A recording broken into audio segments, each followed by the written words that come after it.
រៀបសួរពុកម៉ែបងប្អូនទាំងអស់គ្នាថ្ងៃនេះខ្ញុំនឹងបង្ហាញបងប្អូនទាំងអស់គ្នាអំពីរបៀបស្លម្ជូរផលិតចាស្លម្ជូរផលិតគ្រឿងផ្សំមានដូចជា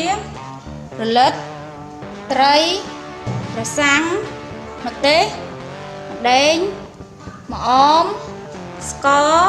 ប៊ីចេងអំបិលហើយនិងប្រហុកចាជាដំបូងត្រូវដាំទឹក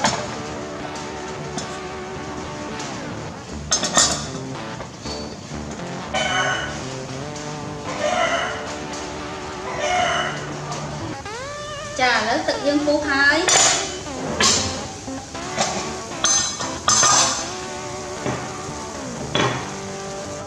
ចាឥឡូវទឹកយើងបានពុះហើយខ្ញុំបង់ត្រីហើយនឹងពងត្រី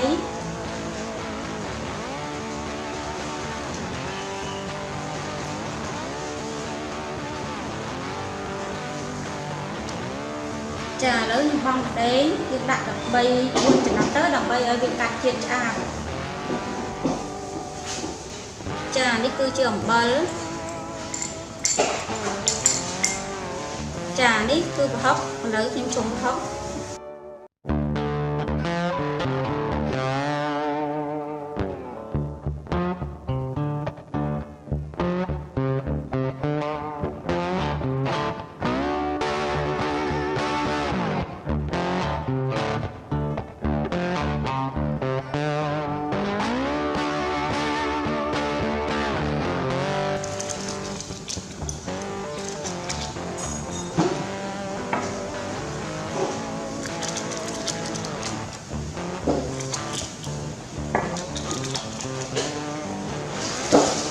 ចានេះគឺជាស្ករ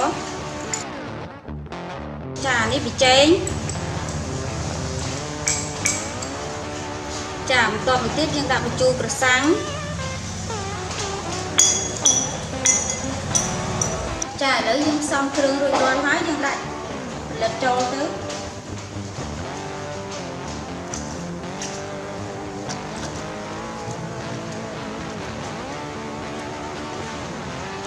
ចាឥឡូវផលិតយើងឆ្អិនហើយយើងបន្ថែមជាមួយនឹងម្អមចុងក្រោយគេ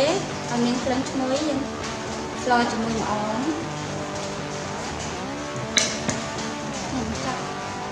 ចានេះម្ជូរផលិតយើងបានឆ្អិនរួចរាល់ហើយអាចដួសយកទៅញ៉ាំបាន